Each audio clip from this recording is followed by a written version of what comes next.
ఇది ఆ అమ్మాయి, ఇది మనం. మొదట్లో ఇద్దరికి అసలు పడేది కాదు. చూస్తే చీ అనేది, నేను చీచి అనేవాడిని. తిట్టుకోవడం, కొట్టుకోవడం, కట్టుకోవడం చాలా చండాలం ఉండేది.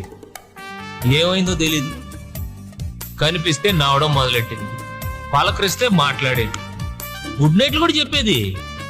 సడన్ గా ఓ రోజు నువ్వంటే నాకు ఇష్టం అనేసింది. దెబ్బ క్యారెక్టర్ టర్న్ అయిపోయిందా? మరి నీ క్లాస్ తిప్పలేదే? అదేంటి అలా పెట్టా? అదే మన పరిస్థితి. నిలబడలేం, తిరగబడలేం. ఎక్కడో మనకి చిన్న డిస్టర్బెన్స్. అబ్బో ఆ కళ్ళు, అబ్బాబాబాబా అమ్మాయి కదరా బాబు ఇది. ఏ ముత్యము ఏ మబ్బులో దాగున్నదో తెలిసేదెలా, ఏ స్నేహము అనుబంధమై ఒడి చేరునో తెలిపేదెలా. నా గుండె పొదరింట నీ కళ్ళు వాలాక ఏ ఆశ చివురించేనో.